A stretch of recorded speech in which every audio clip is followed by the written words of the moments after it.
Tamil Nadu CM Joseph Vijay ಅವರು ಕೊಲ್ಲೂರು ಮೂಕಾಂಬಿಕೆಯ ಸನ್ನಿಧಾನಕ್ಕೆ ಬರ್ತಾ ಇದ್ದಾರೆ. MGR ಜಯಲಲಿತಾ ಬಂದ್ರಲ್ಲ, ಅದೇ ಥರ ಇವರು ಬರ್ತಿದ್ದಾರಾ? ಏನಾದರೂ ವಿಶೇಷ ಇದೆಯಾ ವಿಜಯ್ ಅವರು ಬರೋದಕ್ಕೆ? CM ಆಗೋದಕ್ಕೆ ಏನಾದರೂ ವಿಶೇಷವಾದ ಪ್ರಾರ್ಥನೆಯನ್ನು ಸಲ್ಲಿಸಿದ್ರಾ? CM ವಿಜಯ್ ಮೂಕಾಂಬಿಕೆಯ ಸನ್ನಿಧಾನಕ್ಕೆ ಬರೋದಕ್ಕೆ ಒಂದು ಹೆಣ್ಣು ಕಾರಣ ಅಂತಕ್ಕಂಥ ವಿಷಯ ನಿಜಾನ?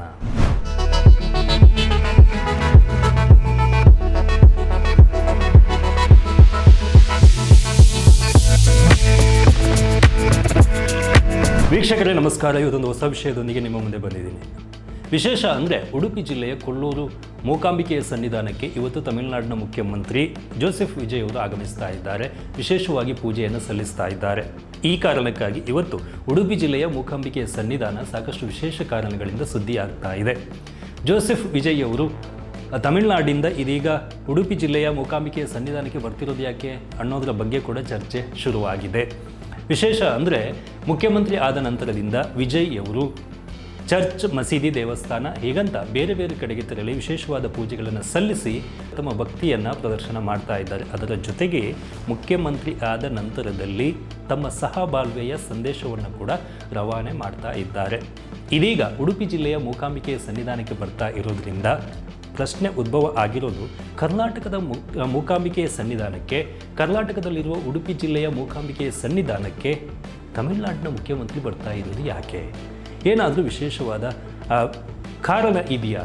ಹೀಗಂತ ಜನರು ಚರ್ಚೆಯನ್ನು ಮಾಡೋದಕ್ಕೆ ಶುರು ಮಾಡಿದ್ದಾರೆ. ಅದರಲ್ಲೂ ಕೂಡ ವಿಶೇಷವಾಗಿ ಮೂಕಾಂಬಿಕೆಯ ಸನ್ನಿಧಾನ ಎಲ್ರಿಗೂ ಗೊತ್ತಿರುವಂತೆ ತುಂಬ ಪ್ರಸಿದ್ಧವಾದ ಶ್ರದ್ಧಾ ಕೇಂದ್ರಗಳಲ್ಲಿ ಒಂದು. ಸಾಕಷ್ಟು ಸಂಖ್ಯೆಯಲ್ಲಿ ಕೇರಳ ಮತ್ತು ತಮಿಳುನಾಡಿನ ಭಕ್ತರು ಇಲ್ಲಿಗೆ ಆಗಮಿಸ್ತಾರೆ. ಹೆಚ್ಚಾಗಿ ಮೂಕಾಂಬಿಕೆಯ ಸನ್ನಿಧಾನಕ್ಕೆ ಹೋಗುವಂತಹ ಭಕ್ತರಿಗೆ ಇದರ ಪರಿಚಯ ಆಗಿರ್ಬೋದು. ಅಂಥದ್ರಲ್ಲಿ ಇದೀಗ ಜೋಸೆಫ್ ವಿಜಯ್ ಅವರು ತಮಿಳುನಾಡಿನ ಮುಖ್ಯಮಂತ್ರಿ ಆದ ನಂತರದಿಂದ ಈಗ ಮೂಕಾಂಬಿಕೆಯ ಸನ್ನಿಧಾನಕ್ಕೆ ಬರ್ತಾ ಇರೋದರ ಹಿಂದೆ ಜನರ ಪ್ರಶ್ನೆ, ಯಾಕೆ ಮೂಕಾಂಬಿಕೆಯ ಸನ್ನಿಧಾನದಲ್ಲಿ ಅಂತಹ ವಿಶೇಷತೆ ಏನಿದೆ ಅಂತಕ್ಕಂಥ ಚರ್ಚೆಯನ್ನು ಮಾಡ್ತಾ ಇದ್ದಾರೆ. ಈಗ ನಾವು ವಿಜಯ್ ಅವರ ಆಗಮನವನ್ನೇ ನಾವು ನೋಡ್ತಾ ಇರೋದ್ರಿಂದ ತಮಿಳುನಾಡಿಗೂ ಮೂಕಾಂಬಿಕೆಯ ಸನ್ನಿಧಾನಕ್ಕೂ ಸಾಕಷ್ಟು ವಿಶೇಷವಾದ ಸಂಬಂಧ ಇರೋದನ್ನು ನಾವು ಗಮನಿಸ್ಬೋದು. ಈ ಹಿಂದೆ ಇದು ಈಗ ವಿಜಯ್ ಅವರು ಬರ್ತಾ ಇರೋದು ಮೂರನೇ ಮುಖ್ಯಮಂತ್ರಿ ಅನ್ನೋದನ್ನು ಕೂಡ ನಾವು ಇಲ್ಲಿ ಗಮನಿಸಬೇಕಾಗುತ್ತೆ. ತಮಿಳುನಾಡಿಂದ ಮೂಕಾಂಬಿಕೆಯ ಸನ್ನಿಧಾನಕ್ಕೆ ಬಂದಿರುವಂತಹ ಮೂರನೆಯ ಮುಖ್ಯಮಂತ್ರಿ ಜೋಸೆಫ್ ವಿಜಯ್ ಅವರು ಆಗ್ತಾರೆ. ತಮಿಳುನಾಡಿನ ಮಾಜಿ ಮುಖ್ಯಮಂತ್ರಿ MGR ಮೂಕಾಂಬಿಕೆಯ ಸನ್ನಿಧಾನಕ್ಕೆ ಬಂದು ಪೂಜೆಯನ್ನು ಸಲ್ಲಿಸಿದರು. ವಿಶೇಷವಾಗಿ ಚಿನ್ನದ ಖಡ್ಗವನ್ನು ತಾಯಿಗೆ ಅರ್ಪಿಸಿದರು. ಆ ನಂತರದಲ್ಲಿ ಜಯಲಲಿತಾ ಅವರು ಮುಖ್ಯಮಂತ್ರಿ ಆಗಿ ಬಂದು ಅಲ್ಲಿ ವಿಶೇಷವಾಗಿ ಪೂಜೆಯನ್ನು ಸಲ್ಲಿಸ್ತಾರೆ. ಅದೇ ರೀತಿ MGR ಅವರು ನೀಡಿದ್ದಂತಹ ಖಡ್ಗ ಏನಿತ್ತು ಅದಕ್ಕೆ ಜಯಲಲಿತಾ ಅವರು ಕೂಡ ಪೂಜೆಯನ್ನು ಸಲ್ಲಿಸಿದರು. ಇದೇ ಕಾರಣಕ್ಕೆ ಈಗ ಚರ್ಚೆ ಆಗ್ತಾ ಇರೋದು, ಈ ಹಿನ್ನೆಲೆಯ ಕಾರಣಕ್ಕೆ ತಮಿಳುನಾಡು ಮುಖ್ಯಮಂತ್ರಿ ವಿಜಯ್ ಅವರು ಕೊಲ್ಲೂರು ಮೂಕಾಂಬಿಕೆಯ ಸನ್ನಿಧಾನಕ್ಕೆ ಬರ್ತಾ ಇದ್ದಾರಾ? ಹಿಂದೆ MGR ಬಂದಿದ್ದರು, ಜಯಲಲಿತಾ ಬಂದಿದ್ದರು, ಇದನ್ನೇ ವಿಜಯ್ ಅವರು ಮುಂದುವರಿಸ್ತಿದ್ದಾರಾ? ಹೀಗಂತ ಚರ್ಚೆ ಶುರು ಆಗಿದೆ. ತಮಿಳುನಾಡು ಮತ್ತು ಕೇರಳ ಈ ಭಾಗದಲ್ಲಿ ಹೆಚ್ಚಾಗಿ ಕೊಲ್ಲೂರು ಮೂಕಾಂಬಿಕೆಯ ಭಕ್ತರಿದ್ದಾರೆ ಅನ್ನೋದನ್ನು ನಾವು ಗಮನಿಸ್ಬೋದು. ಸಿನಿಮಾ ರಂಗದಲ್ಲಿ ಇಳೆಯರಾಜ ಇದ್ದಾರೆ, ಸಂಗೀತ ನಿರ್ದೇಶಕರು, ಖ್ಯಾತ ಸಂಗೀತ ನಿರ್ದೇಶಕರು. ಇವರು ಸಾಕಷ್ಟು ಬಾರಿ ಕೊಲ್ಲೂರು ಮೂಕಾಂಬಿಕೆಯ ಸನ್ನಿಧಾನಕ್ಕೆ ಬಂದು ವಿಶೇಷವಾದ ಪೂಜೆಯನ್ನು ಸಲ್ಲಿಸ್ತಾರೆ. ಜೊತೆಗೆ ತಾನು ಸಂಗೀತ ನಿರ್ದೇಶಕನಾಗಿ ಯಶಸ್ಸು ಗಳಿಸಿರೋದು ತಾಯಿಯ ಆಶೀರ್ವಾದ, ಮೂಕಾಂಬಿಕೆಯ ಆಶೀರ್ವಾದ ಅಂತಕ್ಕಂಥ ಹೇಳಿಕೆಯನ್ನು ಕೂಡ ಇಳೆಯರಾಜ ಅವರು ಕೊಟ್ಟಿದ್ದಾರೆ. ರಜನಿಕಾಂತ್, ಮೋಹನ್ಲಾಲ್ ಹೀಗೆ ತುಂಬ ದೊಡ್ಡ ಸಿನಿಮಾ ರಂಗದ ಗಣ್ಯರು ಕೂಡ ಕೊಲ್ಲೂರು ಮೂಕಾಂಬಿಕೆಯ ಸನ್ನಿಧಾನಕ್ಕೆ ಬಂದು ಸೇವೆಯನ್ನು ಸಲ್ಲಿಸಿರುವುದನ್ನು ನಾವು ಗಮನಿಸ್ತೇವೆ. ತುಂಬ ಅನೇಕ ದೊಡ್ಡ ದೊಡ್ಡ ನಟರು ಕೂಡ ಹಾಗೆ ಕಲಾವಿದರು ಕೂಡ ಇಲ್ಲಿಗೆ ಬರುವಂಥದ್ದು ಸರ್ವೇ ಸಾಮಾನ್ಯ. ಇಲ್ಲಿ ನಿಮಗೆ ಇಳೆಯರಾಜ ಆಗಿರ್ಬೋದು, ಶಿವಮಣಿ ಆಗಿರ್ಬೋದು, ಇನ್ನೂ ಅನೇಕರು ದೊಡ್ಡ ದೊಡ್ಡ ವ್ಯಕ್ತಿಗಳು. ಇನ್ನು ನಮ್ಮ ಕರ್ನಾಟಕದಲ್ಲಿ ಕೂಡ ಈ ಸಾಲುಮರ ತಿಮ್ಮಕ್ಕ ಇಂಥವರು ಕೂಡ ಬಂದಿದ್ದಾರೆ. ಅದೇನು ದೊಡ್ಡ ನ್ಯೂಸ್ ಆಗಲಿಲ್ಲ, ಅದೊಂದು ಬೇಜಾರು ಬಿಟ್ಟರೆ. ಅಂಥವರು ಕೂಡ ದೊಡ್ಡ ದೊಡ್ಡ ಮಹಾನ್ ವ್ಯಕ್ತಿಗಳು ಇಲ್ಲಿ ಬಂದಿದ್ದಾರೆ. ಈಗ ತಮಿಳುನಾಡಿನಲ್ಲಿ ಹೇಳಬೇಕಂದ್ರೆ ಮುಂಚೆ ಜಯಲಲಿತಾ CM ಆಗಿದ್ದಾಗ, ಮುಖ್ಯಮಂತ್ರಿ ಆಗಿದ್ದಾಗ ಅವರು ಬಂದು ಹೋಗ್ತಾಯಿದ್ರು. ಆನಂತರದಲ್ಲಿ ಸ್ಟಾಲಿನ್ ಅವರು ಬರಲಿಲ್ಲ, ಬಟ್ ಸ್ಟಾಲಿನ್ ಕುಟುಂಬದವರು, ಅವರ ಹೆಂಡತಿ ಮಕ್ಕಳೆಲ್ಲ ಇಲ್ಲಿ ಯಾವಾಗಲೂ ಬಂದು ಹೋಗ್ತಾಯಿದ್ರು. ಹಾಗೆ ವಿಜಯ್ ಅವರ ಕುಟುಂಬದವರು ಬರ್ತಾ ಇದ್ರಂತೆ ಇಲ್ಲಿ ಮುಂಚೆ. ವಿಜಯ್ ಅವರು CM ಆದಮೇಲೆ ಈಗ ಮೊದಲನೇ ಬಾರಿಗೆ ಇಲ್ಲಿ ಬರ್ತಾ ಇದ್ದಾರೆ. ಇದೇ ಕಾರಣದಿಂದ ನಾವು ಗಮನಿಸುವಂತಹ ವಿಚಾರ ಅಂತಂದರೆ, ಕೊಲ್ಲೂರು ಮೂಕಾಂಬಿಕೆ ತಾಯಿಗೆ ತಮಿಳುನಾಡಿನಲ್ಲಿ ವಿಶೇಷವಾದ ಭಕ್ತರಿದ್ದಾರೆ. ಇದೇ ಕಾರಣದಿಂದ ಇವತ್ತು ವಿಜಯ್ ಬರ್ತಾ ಇರೋದು ದೊಡ್ಡ ಮಟ್ಟದಲ್ಲಿ ಏನು ಕುತೂಹಲ ಮೂಡಿಸದೇ ಇದ್ದರೂ ಮುಖ್ಯಮಂತ್ರಿ ಬರ್ತಾ ಇದ್ದಾರೆ ಅನ್ನೋದು ಭಾರಿ ದೊಡ್ಡ ಕುತೂಹಲಕ್ಕೆ ಕಾರಣ ಆಗಿದೆ. ಮೂಕಾಂಬಿಕೆಯ ಸನ್ನಿಧಾನಕ್ಕೆ ಜೋಸೆಫ್ ವಿಜಯ್ ಅವರು ಬರ್ತಾ ಇರೋದ್ರಿಂದ ಸ್ವಾಗತಕ್ಕೂ ಕೂಡ ಎಲ್ಲರೂ ಕೂಡ ಸಿದ್ಧತೆಯನ್ನು ದೊಡ್ಡ ಮಟ್ಟದಲ್ಲಿ ಮಾಡಿದ್ದಾಗಿದೆ.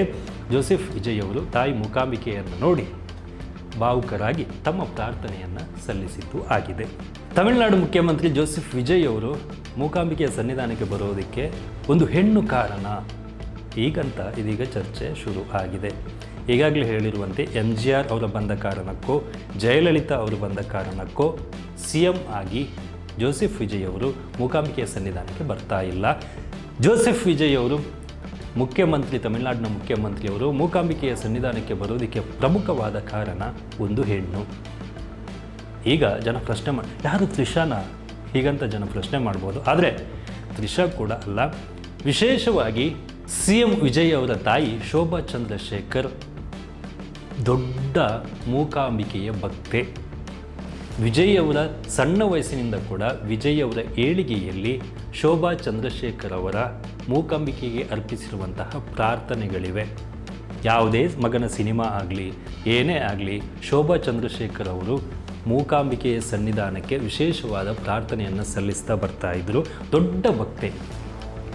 ಈ ಕಾರಣದಿಂದ ವಿಜಯ್ ಅವರು CM ಆಗಬೇಕು ಅಂತಕ್ಕಂಥ ಬಯಕೆಯನ್ನು ಶೋಭಾ ಚಂದ್ರಶೇಖರ್ ಅವರು ಕೂಡ ವ್ಯಕ್ತಪಡಿಸಿ ಮೂಕಾಂಬಿಕೆಗೆ ಪ್ರಾರ್ಥನೆಯನ್ನು ಸಲ್ಲಿಸಿದರು. ಇದೀಗ ತಾಯಿಯ ಪ್ರಾರ್ಥನೆಯನ್ನು ಪೂರೈಸುವುದಕ್ಕಾಗಿ ವಿಜಯ್ ಅವರು ಕೊಲ್ಲೂರು ಮೂಕಾಂಬಿಕೆಯ ಸನ್ನಿಧಾನಕ್ಕೆ ಬಂದು ಹೋಗಿದ್ದಾರೆ. ತಮ್ಮ ಪ್ರಾರ್ಥನೆಯನ್ನು ಸಲ್ಲಿಸಿ ಹೋಗಿದ್ದಾರೆ. ಮೂಕಾಂಬಿಕೆ ತಾಯಿಯ ಪ್ರಾರ್ಥನೆಯ ಜೊತೆಗೆ ತಮಗೆ ಜನ್ಮ ನೀಡಿದಂತಹ ತಾಯಿಯ ಪ್ರಾರ್ಥನೆಯನ್ನು ಕೂಡ ವಿಜಯ್ ಇಲ್ಲಿ ಈಡೇರಿಸಿದ್ದಾರೆ. ಎಲ್ಲರಿಗೂ ಗೊತ್ತಿರುವಂತೆ ಮಕ್ಕಳ ಏಳಿಗೆಯಲ್ಲಿ ತಾಯಿಯ ಪ್ರಾರ್ಥನೆ ವಿಶೇಷವಾಗಿ ಇದ್ದೇ ಇರುತ್ತೆ. ಮಕ್ಕಳು ಏನೇ ಕೆಲಸ ಮಾಡಲಿ ತಾಯಿ ವಿಶೇಷವಾಗಿ ತಾವು ನಂಬುವಂತಹ ದೇವರನ್ನು ತಮ್ಮ ಭಕ್ತಿಯನ್ನು ಸಮರ್ಪಿಸ್ತಾರೆ ಮಕ್ಕಳ ಏಳಿಗೆಗಾಗಿ. ಇದೇ ನಡೆದಿದ್ದು ಕೂಡ ವಿಜಯ್ ಅವರ ಜೀವನದಲ್ಲಿ ಏನು ಯಶಸ್ಸಿದೆ ಅದಕ್ಕಾಗಿ ತಾಯಿ ಶೋಭಾ ಚಂದ್ರಶೇಖರ್ ಅವರು ಕೊಲ್ಲೂರಿನ ಮೂಕಾಂಬಿಕೆ ತಾಯಿಗೆ ವಿಶೇಷವಾದ ಪ್ರಾರ್ಥನೆ ಪೂಜೆಗಳನ್ನು ಮಾಡ್ತಾ ಬರ್ತಿದ್ರು. ವಿಶೇಷವಾದ ಹರಕೆಗಳನ್ನು ಹೊಡ್ತಾ ಇದ್ದರು. ಪ್ರತಿ ಸಾರಿ ದೇವಸ್ಥಾನಕ್ಕೆ ಬಂದು ಪೂಜೆಯನ್ನು ಸಲ್ಲಿಸಿ ಹೋಗುವಂಥ ಕೆಲಸವನ್ನು ಮಾಡ್ತಾಯಿದ್ರು. ಇದನ್ನು ತುಂಬ ತಾಯಿಯ ಮಾತನ್ನು ಇದೀಗ ಅಚ್ಚುಕಟ್ಟಾಗಿ ವಿಜಯ್ ಅವರು ಪೂರೈಕೆ ಮಾಡಿದ್ದಾರೆ. ಇನ್ನೊಂದು ಹೊಸ ವಿಷಯದೊಂದಿಗೆ ಬರ್ತೀನಿ. ಈ ಚಾನೆಲ್ನ ಸಬ್ಸ್ಕ್ರೈಬ್ ಮಾಡಿ ನಮ್ಮನ್ನು ಸಪೋರ್ಟ್ ಮಾಡಿ. ನಿಮ್ಮೂರಿನ ಸುದ್ದಿ ಕಾರ್ಯಕ್ರಮಗಳ ವರದಿಯನ್ನು ನಾವು ಬಿತ್ತರಿಸಲಿದ್ದೇವೆ. ಈ ಕೆಳಗಿನ ನಂಬರನ್ನು ಸಂಪರ್ಕಿಸಿ.